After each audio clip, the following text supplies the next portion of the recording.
Hello, America. Happy Monday before Election Day.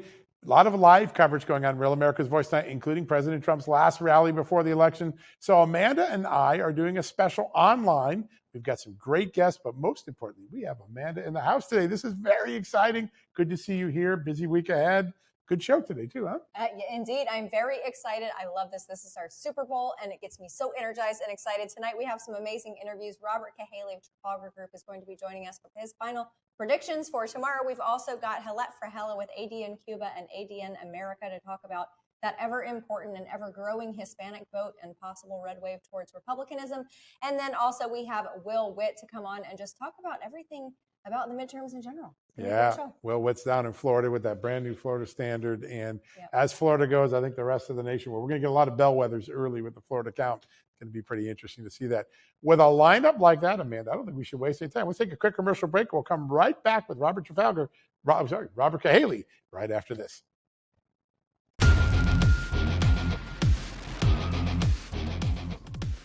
Oh man, it is election eve, the night before midterms, what some have talked about might be a red wave. Our next guest is going to let us know what he thinks, whether it's going to be a red wave or not, maybe a red tsunami.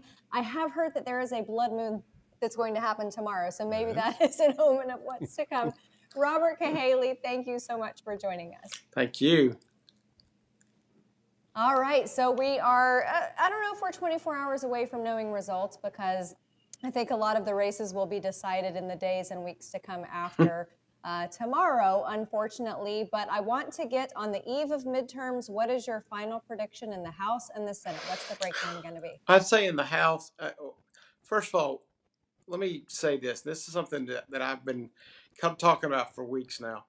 I think there's a segment of Republicans since Biden's speech that are what I call submerged voters that are not showing up on anybody's polling. And it's not like the traditional we had before with Trump, shy voters. These people aren't taking polls at all because they are convinced that the Biden administration has criminalized political thought and political behavior. And they're very worried that these polls will serve as basically a de facto list of MAGA Republicans. And they don't want to, they don't want to be canceled. They don't want to be investigated. They don't want to be audited. They believe all this is possible. And so I don't know how many there are on these because, again, I can't poll them. These people not take polls. I've estimated it could be as many as half a point to all the way to 5 points. So, wow, per state. So I will say everything I say, understand that when I talk about wave and tsunami, that's the difference. Tsunami means it's going to be the big number. But so I think if we have just a regular, what I expect as just a base Republican wave, I think we're probably looking at 25 seats for the House. If we get this, if that hit that submerged vote is as big as I think it could be, you could be talking north of 30. Senate, I think we're going to naturally win 2 seats. And again, if that wave is as big as we think it could be, I think you could be talking 55. But I think 2 is what I would say is what I think we're going to get. And anything else is just going to be a little bigger than that if it just depends. Yeah. In the last couple of weeks, there's clearly a lot of voters who finally made their mind up, mostly independents in the middle. What are the issues that are driving them to make their decision, and who's been getting the benefit of those independent voters? Well, these voters clearly think that the top issue is democracy and the second issue is abortion. No, that's not what they think. That's what they think they think. No, these voters are concerned with the economy. These voters are concerned with, they're worried about their kids overdosing, grandkids on fentanyl. They are concerned about the price of gas. They're concerned about supply chain. They're concerned about their daily lives and how difficult things have gotten. And many of them, depending upon where they live, and it's very dependent upon where they live, but many suburban and urban voters are very worried about crime. I mean, very worried. And when you ask people in the rural areas, they're like, well, that's what you get for living in the city. But no. Yeah. But it's serious, though. They're very worried about it. And just the idea of you can't reliably. One of the questions we ask is, do you feel safe going to a convenience store or grocery store at night? I mean, you'd be surprised how many people have very strong feelings when you ask that question. Wow. Yeah, and there seems to be a lack of consistency with Democrats' messaging as you look through the transition from messaging to messaging during this election cycle. It started with abortion is on the ballot, women's rights and bodily autonomy for women. Then it shifted to no, crime's really not that bad. Just look at the numbers. And now it is democracy is on the ballot. And it seems that there have been so many changes in their messaging that they haven't really given their own voters anything to grab onto. Have you seen any of this latest messaging have any effect for Democrats? No, I think that's exactly right. And the crime thing is interesting because what they say on crime is it just gets covered more. So they can accept that crime seems worse because it gets covered more, but at the same time, climate change must be indicated by these hurricanes and tornadoes since they're covered more because there haven't been an increase. So it's an interesting double standard that one means climate change and one doesn't mean crime. No, I haven't seen any of it catching on. And frankly, they talk about how big the number of threat to democracy is. Well, there's a lot of Republicans who think the FBI raided the former president's home, the FBI working with Facebook and Twitter, pro-life activists having SWAT teams at their house. They think that's the threat to democracy. Yeah, there's no doubt. I've been looking at some of the data, not as closely as you, but it seems like a small shift of African-American voters to the Republican Party, Latinos to the Republican Party, a lot more. What I would say. It's not even a shift. That's it's right. A transition. It's been going on. That's right. That's a really great point because it's been going on since 2016. Absolutely. That's right. Trump hit unprecedented numbers. And what it is just it's the waking up, pardon the woke expression, but it's so many people have realized, I mean, in the African American community and in the Hispanic community, that they take their faith seriously. And that this Democratic Party that used to be a party that embraced faith, a party that talked about abortion being safe, legal, and rare, has now gone to an extreme that they're not comfortable with. And shout your abortion. Exactly. And some people are just tired of being taken for granted. I mean, every voter in America needs to be able to make decisions based on what they think is best for them and not have anybody assume how they're going to vote. Robert, I know that you've done a lot of this polling, and I've seen it across the board with respect to Democrats. The question of have Democrats made a good enough case for you to vote for him? And consistently across the board, Democrats by and large say no. But that doesn't necessarily mean that they're going to come out and vote Republican. Do they just not show up? Well, we actually asked the question to all voters, have the Republicans made the case to earn your vote? And the answer is also no. So this is, and this was a few months ago, that what this is the idea that people don't like what they have. And so when you look at a generic ballot, you look at these races, this country is not becoming Republican. It's like a bunch of people who have been at the casino all night and they've been betting red and it didn't work. And they said, I'm going to try betting black for a while. So I look at it this way. There's a lot of people in America who are going to give the Republicans a test drive tomorrow. They're not buying this car until they're convinced. And so, this new leadership in Congress will need to do something to convince them that this is the right move, because there's a lot of people who are just dissatisfied. I mean, a lot of Trump vote in 2016 is people who are just tired of what they had, and they're tired of what they have. So Republicans should not take this for granted. Yeah, they're not being hired. The other team is getting fired. Let me ask you to get rehired in 2024, what are some of the things Republicans should do to connect with the voters that are throwing the Democrats out right now? Well, they need to do things that people can see. They need to, frankly, fight. I mean, if it means to go into a shutdown, whatever it is, to do something about getting more capacity for energy. That's the first thing they can do, and that will help lower the energy cost. Because one of the things that's been said, and I think Trump said this too, if Russia wasn't making a bunch of money on oil, they don't have the money to fight a war. I mean, you've got to do something about the cost of energy. Yeah, and this situation over in Europe, if we were pumping tons of extra natural gas, could be America's benefit, and Americans could make a great deal of money on this and could help our neighbors over there. They also need to do something about the Department of Education. And though a lot of this craziness has been fought state by state, they need to ban this craziness coming from Washington. Department of Education wants to fund this, maybe they can defund it. I mean, there's some fights they can have, and frankly, I just don't know that Biden won't kind of pull a Clinton and sign a bunch of stuff that nobody that thinks he would sign right now. Very quickly before we go, we've seen a shift of suburban moms. Some of them came out for President Trump in 2016, but then in 2020 they departed from that ticket. What are you seeing in suburban moms and their vote this time around? Well, I did not buy that there was a huge move in suburban moms this year, because they all said that when people were voted, they were all focused on abortion.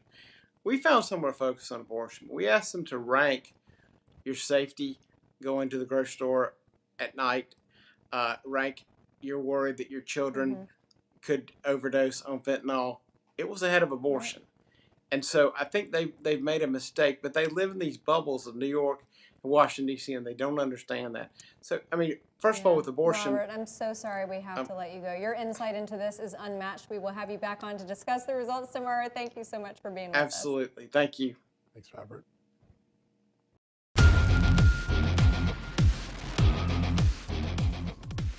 All right, folks, welcome back. Joining us right now, the editor-in-chief of ADN America, one of the most important voices and news sources in the Hispanic American community, Gelet Fragela. Gelet, great to have you on. Hi, John and Amanda. Thank you so much for having me on the show. It is a great honor. You have been doing such great work breaking down what's really going on in the Hispanic American community. Some really smart stories in ADN America the last week. Tell us some of the trend lines. When you talk to voters, what are they telling you? What are the forces shaping up behind this election? Well, thank you so much for your words. A short story here, John, is that the Hispanic red wave is real and is getting stronger. We reported some new polls this morning from surveys conducted by the Wall Street Journal that say Republicans have picked up 6 points among the Latino community since August. And there is an interesting breakdown that I want to share with you guys. One of the trends we've seen that has also been noticed by the American Enterprise Institute is that most of the Hispanics leaving the Democratic Party work in blue-collar jobs and did not finish college. And the reason this is important is because it's a sign that we saw this blue-collar revolution among whites in 2016 when people left the Democratic Party to vote for former President Trump. And now this trend is spreading among other demographics like the Latinos and Blacks.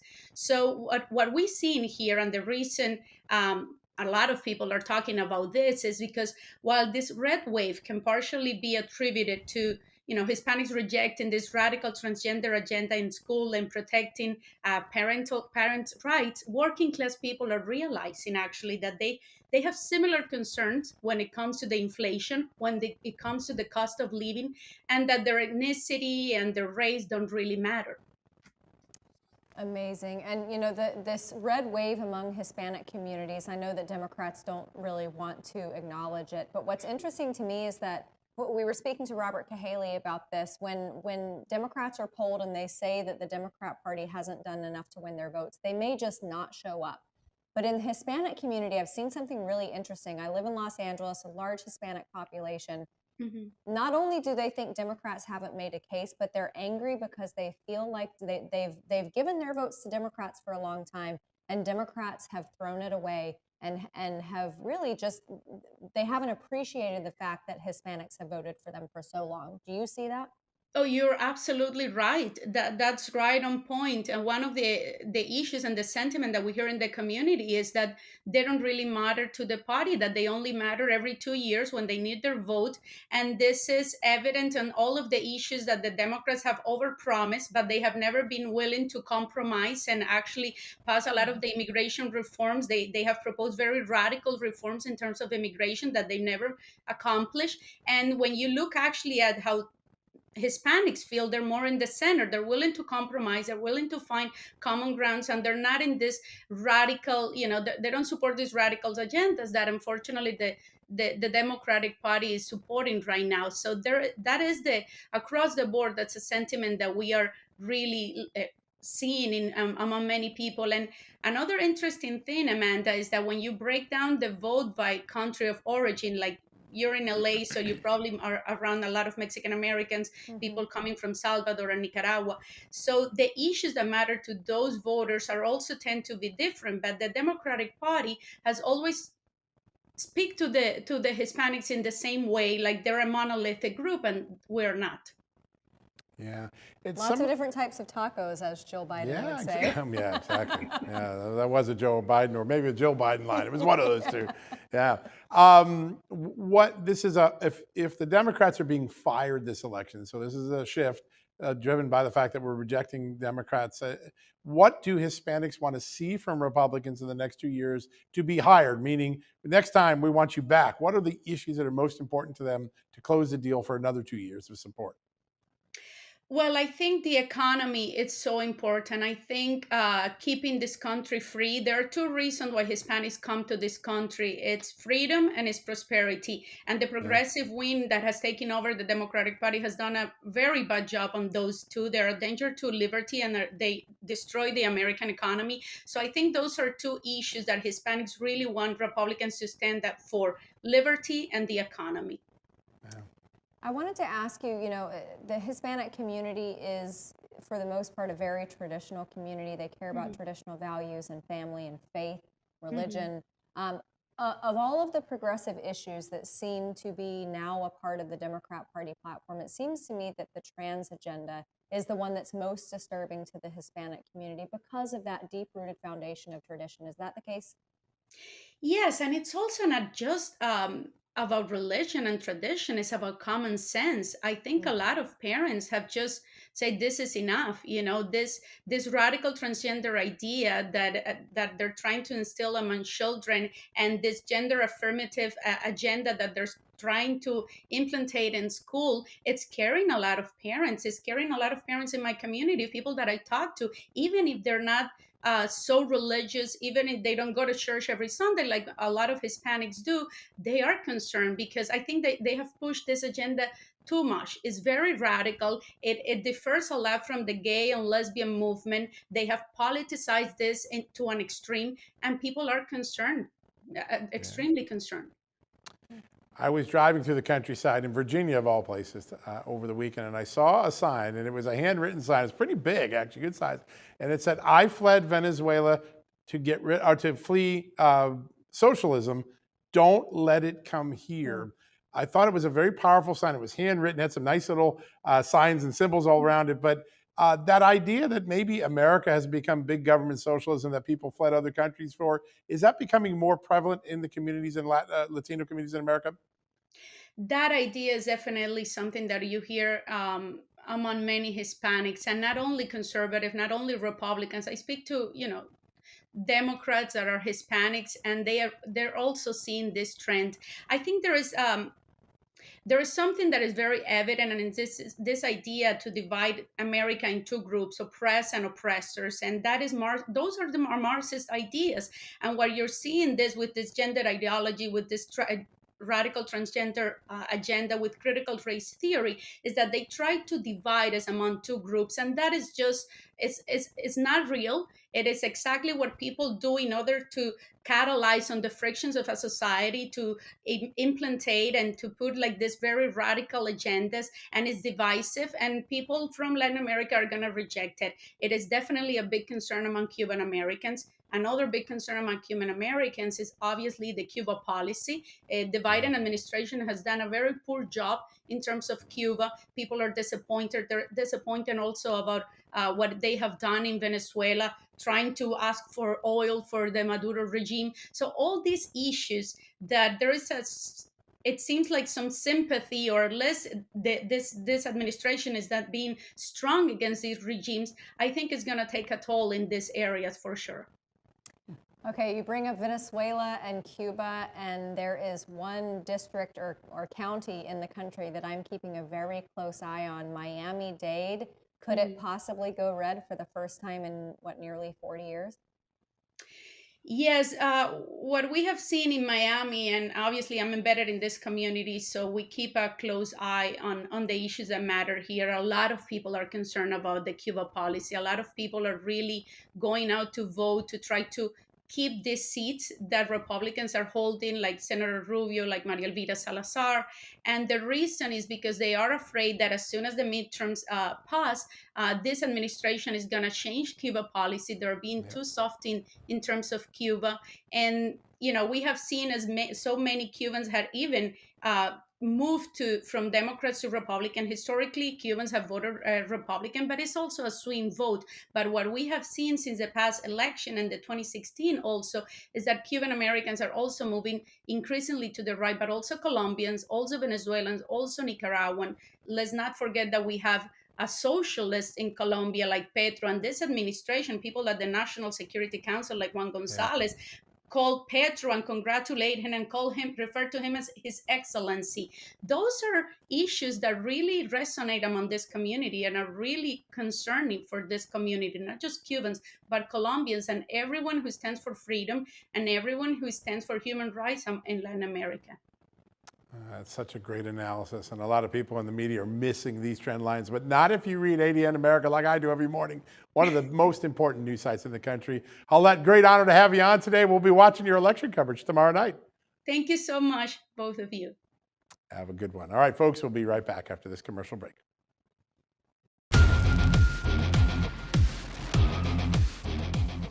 All right, folks, welcome back from the commercial break. Our next guest is one of the brightest minds in all of politics. He just started a brand new news site in Florida that is tearing it up called the Florida Standard. He is Will Witt. Will, great to have you back on the show. Hey, thanks. I'm always glad to be here. As Florida goes, so does the country go. What are you seeing in the final hours of the 2022 midterm elections? People moving, Latinos seem to be moving. What's your prediction for Florida? Well, I think you kind of said it right there. I mean, as Dennis Prager used to say, my old boss, that America was the last best hope for the world. I think Florida's the last best hope for America. And what's happening in this state, the energy that is here. I just got back actually from speaking at an event with Ana Paulina Luna, her last campaign event before the election. She's running in District 13. And just the amount of people who come. And I think what's so important to note about many of these elections that are taking place in the state is that most people are fed up with politics. Most people are apathetic about politics, but they understand that this election is about more than that. They understand it's about their humanity. It's about their right to be able to have freedom in this country, away from vaccine mandates, lockdowns, churches closing, things like that. There's a lot more on the line, it feels like, to a lot of people than just, I want lower taxes because I'm a Republican and different things because I'm a Democrat. It's about actual issues with an oligarchy that controls us, and people want to break away from that. Yeah, I mean, I can tell you the political fatigue is palpable. I was at the gym on the treadmill, and every time a political ad came on the TV, I saw people just shaking their heads, and I could practically hear the groans through my Beats headphones. People are definitely ready for this to be over tomorrow night, and then for some states, of course, in the days and weeks to come. But I wanted to ask you, the elephant in the room in Florida right now is the new nickname for your governor, Ron DeSantis.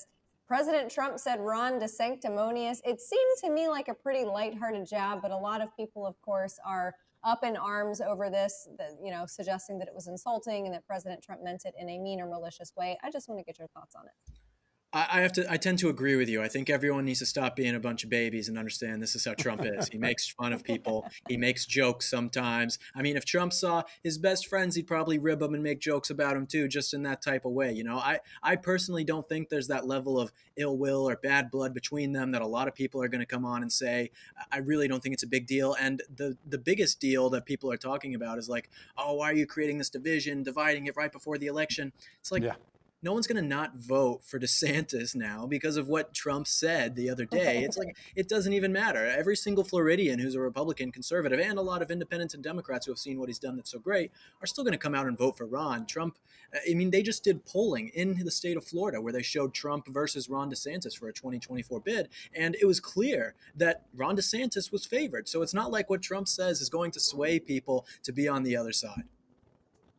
Yeah, it's just a media story because they got nothing else to write about. Their Dems are doing so badly, they got to find something else to talk about. It's kind of funny. When I think of Florida in the last 3 years, I think of freedom more than anything. Anyone I know who's moved there said, I'm coming here because I want freedom. I live in a free state. When they get there, masks off, teach your kids stayed in school, no income tax. It seems like Florida is exactly what the founding fathers hoped. federalism would prove. States' rights would show the best way to run a government. Do you think other states are now modeling themselves, saying, you know what Florida did, that's what we've got to do? Oh, of course. I mean, Texas, Nevada, Arizona, I think a lot of these states are kind of taking the blueprint of Florida and saying, okay, if Ron DeSantis jumps, I can jump too. But I think that without Ron DeSantis, most of these Republican governors and senators, congressmen across the state or across other states are not going to do the brave things that many of them have been doing now, because they kind of needed that leader to come in and show them how it's done. You know, Trump was never a governor. He showed a lot of people how we can stand up to the left, how we stand up to the media, but he was never a governor on policy. And so I think a lot of Republicans across the country are looking at Ron DeSantis as their, for lack of a better word, their idol when it comes to how you're supposed to run a state, where not just how to get conservatives to like you, but actually to make jobs and lives better for every person living there. I think that's the thing that's so important about what's happening here in Florida, is that Ron DeSantis has done things in here that aren't just for political talking points or to get on the media or something like that. He's done things that actually benefit everyone in Florida, even the Democrats. The Democrats in Florida should be so happy about what Ron DeSantis has done, because he has made Florida into a place that is great for them to live. The fact that they can go and complain and have free speech on social media here and send their kids to school so they can go on Twitter all day is because of the fact that Ron DeSantis has done such great things. So everyone needs to come around and understand that, and I hope that Republicans continue to do that across the country. Yeah, well, I know you live in Florida, but you are also very good at testing the winds of national races. I want to get your official prediction for tomorrow. What do you think is going to transpire as far as majority numbers in the House and the Senate? I think that, you know, like what is happening here in Florida that's so interesting is that we're about to get potentially a super majority in this state. So I think we're about 4 seats in both the Senate and the House, the State House and Senate here in Florida. And I see a lot of other places across the country not getting that much of a super majority boost and getting that much, but I see that there is a massive red wave coming. And I don't think you need to be a rocket scientist. I think you could ask really anyone on the street and say, who do you think is going to win this next election? And they'd say, oh yeah, the Republicans are going to take this without a shadow of a doubt. So I think it's going to be a wash. But the thing that I find that is the scariest for me is that in 2010, we had a red wave before, and we really didn't get anything of note done. And so I'm hoping that the Republicans who we actually elect this time around are people like Carrie Lake, people like Ron DeSantis, and a lot of people follow their lead, like I was saying before, and say, listen, there are problems in this country. Our people have problems right now. We are in a crisis of meaning and God right now. What can we actually do to help this and fix what's going on? So again, it's not just politics, it's a spiritual battle, and I think we're going to have a red wave. I just hope that the Republicans who get elected understand what we're really up against in this country. Yeah, some of my smartest friends have said the most important day of the election will be November 9th. What will Republicans do when they win to show that they mean business and not just status quo with a little bit of red sprinkled over the top of it? I want to ask one quick question. There's some bellwether races. I was just on with Sean Haney. I said, listen, I'm watching that Central Florida belt there from Tampa all the way over to the East Coast. That's a purplish blue area the last few elections. What are you thinking is going to happen there? Well, I think that what we've seen, like in Miami, where we had the early voting come and actually show that there were more Republican early voters in that county, is just an amazing thing. And I think a lot of that is, of course, to the Hispanic vote. But I think a lot of that, again, is just because of what Ron DeSantis has done. And people, again, aren't so interested in just, oh, this is a Republican ticket, so I'm going to vote ours all down the way. It's because they understand freedom, and that's what they really want. So I see that, again, this supermajority is what we're heading for. Seats that haven't been blue or haven't been red in a very long time in the state of Florida are looking to flip, and I see that happening all over the state. Amazing. Well, John, you are one of the smartest people I know in politics, and Will, you are as well. So with respect to that November 9th date, what will Republicans do with the majority? Will, I wanted to ask your opinion. A lot of people seem to think that a Speaker McCarthy is inevitable, but there seems to be an undercurrent of a Speaker Jordan possibility and maybe a few other names floated as far as actually taking advantage of a Republican majority. Who gets the most done as Speaker? It's hard to say. All I can really say is that the swamp in D.C. is so terrible that it's hard for me to imagine that something actually good for once changes when it comes to the federal government, when it comes to the federal Republicans who are there in Washington, D.C. So, it's easy for us to be hopeful and say, yeah, we're going to have Jordan and new speaker and all of this, and it's going to be a lot better. But I expect more of the same, more of the old guard who's going to continue to stick around forever and isn't really going to change anything. I think what's really needed is kind of the term balkanization, and a lot of people need to stop putting so much faith in the federal government and what the government, the federal Congress and Senate are doing, but actually look at their state governments and say, okay, how can my state actually do things, or my local governments do things to actually make my life better? I honestly think we put too much credence on these people, and people idolize them when in reality they should be looking at them as our employees because we're paying their salaries through our taxes. So it's hard to say. What a novel concept, isn't it? Will, just real quickly, Florida Standard has burst onto the scene. It's one of my first reads in the morning now. Tell us a little bit how people can get there and what's been going on in the first few months. Yeah, you can go to the flstandard.com and check out our website for all of our breaking news. You can subscribe to our email list. Also, all social media at the FL Standard. And we're doing great things. People don't understand that even though Florida is very conservative right now, a lot of places flipping, the media landscape is still highly slanted to the left. The Miami Sentinel, or the Miami Herald, the Orlando Sentinel, it's hard to know what's actually going on. And so we came in to say we want to treat this state fairly and show the people what is fairly happening in this state. So check us out and everything that we're doing. Thank you. It is a fantastic read. Like I said, one of my first things I check every morning now. So congratulations. All right, we'll be checking in with you after the election. A lot to talk about. Will, great to be with you today. Hey, great to be here, guys. Thank you so much. All right, folks, we're going to take a quick commercial break. We'll be right back after these messages.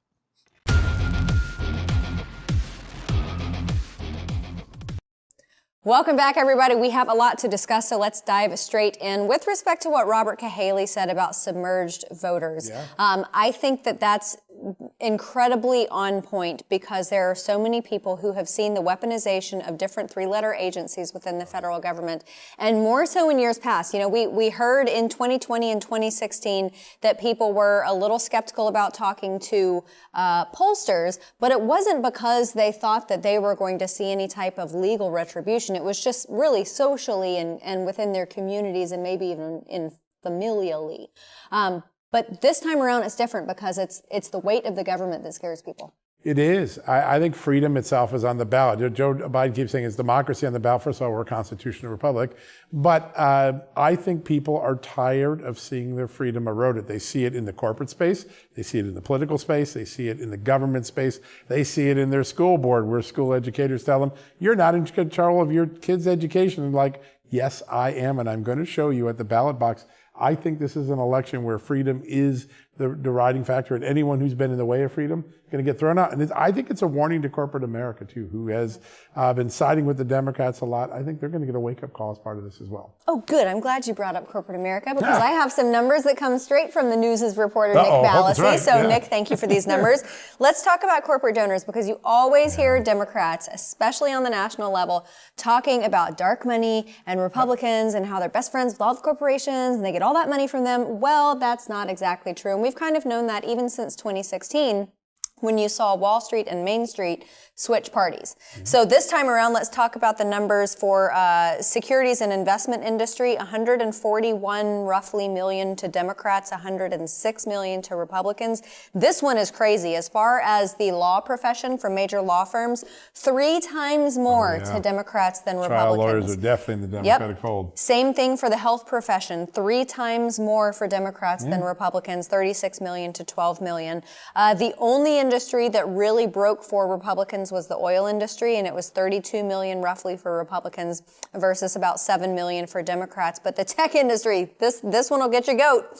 7 times the corporate donors in the tech industry for Democrats. 15 million versus a little under 2 million for Democrats and then Republicans. Yeah, listen, corporate America, it used to be when I started in politics, covering politics in the 80s, the Republicans were the party of big corporations and Democrats were the grassroots, everyday Americans party, and those two roles have completely flipped.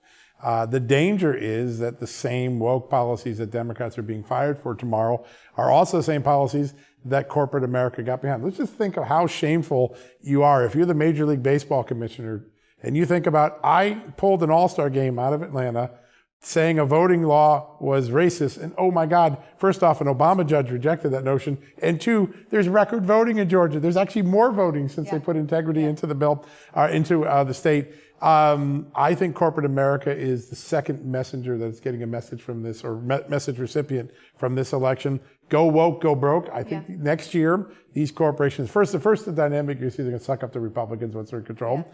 The second is, I think Americans are going to stop buying products. They're going to start saying, you don't represent my values. I'm not giving you my money anymore. I think that's next year's storyline that we're going to watch. And doggone it, they should. I know some people are against boycotting. I think that using your wallet to make your voices known is one of the best, most effective ways that you can do it. I wanted to ask you, though, the delineation, the change that we saw, this transmogrifying movement, left to right, right to left for the big donors. The way I see it is, it kind of started, there was a soft launch with the Tea Party, and then it was like they franchised out, and that is what ultimately became MAGA. It became the America First agenda. So to me, it's kind of been a slow burn for the last 10 years or so, but I think it started with the Tea Party. I will take it back even a little further. I think the Ross Perot movement of 91, 92 was the first pitchfork movement. That's way back. Yeah, but it was the same issue, which is our government's disconnected with us. It's too big. It doesn't respond to us. We're mad as hell.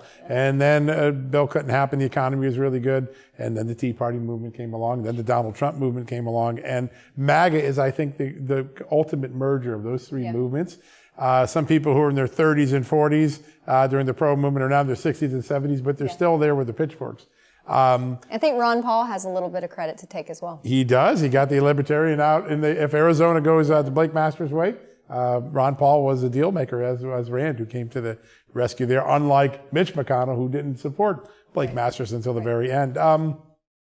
There is a chronic dissent in American politics. It's about 30 years in the making, that Washington's central government doesn't represent us anymore, looks down upon us, doesn't care about our freedoms, First Amendment, Second Amendment, and now, I think in the last 5 years, resembles socialism more than any time before. And this election is the election where everyone who subscribes to that philosophy gets fired. Yeah. The question is, and I think Will Witt said it, I think Robert Cahaly said it, if Republicans just do an incremental update to the status quo, they'll be fired in 2 or 4 years as well. They have to fundamentally disrupt what this big Washington government has created. They have to show reversal of freedom, they have to show lower gas prices. And blaming Joe Biden, well, he's still in office, we can't get anything done, that's not going to be an acceptable excuse in 2 years. They got to do something big. So on November 9th, does the American media turn against Joe Biden? Yes, absolutely. There'll be attack pieces. He was always corrupt. We knew it. That whole Ukraine story was true. They're not going to say sorry to me, but yeah, listen, this was an uneasy alliance. The Democratic Party never really wanted Joe Biden. He was the last man standing. Now, to his credit, he stepped into the role better than anyone could imagine if you're a lefty. I mean, he's socialist Joe now. He's not middle class Joe. He's socialist Joe. But watch how quickly his party turns on him after this election. And I don't think Kamala Harris fares much better. I think the establishment media start yearning for California, all the mess you have out there, and they're going to go after Gavin Newsom and say, that's our man. I think that's the movement we're going to watch. Well, I think you're right. I think Joe Biden was the perfect guy for them because he was very malleable. Yeah. He was like I always say, he was like a frat house sofa. He bore the impression of the last person who sat upon him. And the people they sat upon him and kept around him were people who were pushing progressive ideology and things that we see by and large the American people don't approve of. Nope. Okay. Speaking of messaging that doesn't work, we saw this central theme with Democrats this time around, or at least it seemed to me, this belligerent and sanctimonious attitude. We saw it with Kathy Hochul, where she basically told voters that they were stupid for thinking that crime was a problem. Then we saw it just this weekend with Stacey Abrams, blaming black men for not, basically saying they were stupid for not voting for her. And that type of it's never worked. And I guess when you don't have a record to stand on, like Robert Cahaly was talking about, if you don't have a record to stand on and to speak of and to tout, then I guess you do have to fall back on these types of things. But this would have never been the fallback plan for me if I was a campaign manager. It wasn't for most of political history in America, but the elitists, and that's what they are. They're all the people that go to the global conferences, all the people that tell us the world's coming to an end every 2 years. It never ends. They look down on you and me. Those text messages, I can't get them out of my head 5, 6 years later, between the two FBI agents, the lovebirds talking, those smelly Walmart people. That is the elitist movement in America. And when they don't get what they want, they go to two things. They're either a victim or they're just downright mean. And I think you're going to see a lot of downright mean victims in the next days after the election. Americans reject that type of politics. They reject the policies behind that politics. The Democratic Party is going to be looking for an identity after this election. And the question is, will Biden and some of the Democrats move to the center, take the Bill Clinton playbook from 95, or do they double down until they're out of existence? And I think that's the question they face. Okay, so now I've asked all of our guests their final predictions.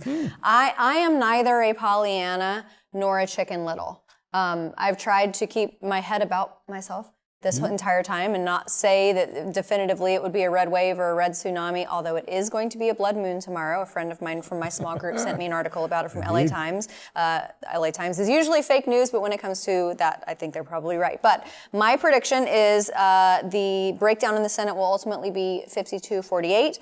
And then in the House, I'm a little bit more liberal with my numbers. I think we will gain 34 seats. I want to get John Solomon's numbers because I think we need an office pool. Go ahead. Yeah, listen, I think it's 53-47 in the Senate. I think that's where it'll end up, but we may not have that 53rd seat for a few days. We'll be watching westward to see what happens there. And then I think it's about 30 to 35 seats in the House. We'll know if it's at the upper end when those Central Florida races come in, because Florida counts quickly. If Central Florida goes red, I think the country's going to have a good day. If Lee Zeldin in a plus 17 Democrat state is within 5 points, then you have to add 12 points to all the races across the country, and then you can start to see a larger wave. But I think you're right in the right area. 52-48. I think 53-47. I think there's going to be a couple surprises. We have to figure out offline what we're going to bet on this. Okay, let's close with a couple cultural things. The first thing is Elon Musk's tweets basically talking about the balance of power, and since Democrats have the Oval Office, that it's wise to vote for Republicans. I don't think that's why he's really telling people to vote Republican, but he's got to have some type of relatively nonpartisan message and telling people, but he was speaking to independents. He said, Republicans are going to vote Republican, Democrats are going to vote Democrat, you guys are the ones who are the change maker, vote Republican. Yeah, listen, and he put it in the context of check and balances, which is what our founding fathers always imagined elections to be, a check and balance opportunity. I think of Elon Musk, and I've watched the last few days of how he's operated Twitter. He made that momentous decision to leave California and move to Texas. And I think in that I don't think he's a real Republican. I think he's a libertarian. And people who saw the consequences of big government crushing my business. There's a great two pictures. You can take a picture of any Republican rally the last week. Nobody's wearing masks. In the final rally that Joe Biden is doing in Prince George's County, Maryland, right outside, people are masked. The difference between freedom and fear, between socialism and the traditional constitutional republic we are, is on display. And I think Elon Musk felt that personally in his businesses. He saw what California and the Democrats did to his businesses. He moved elsewhere. But I think it's a lukewarm endorsement. And I think Robert Cahaly said something right in the beginning of the show, which is, this isn't a hiring the Republicans election. This is a firing the Democrats. Right. 2024 will be a hiring Republicans or firing Republicans election.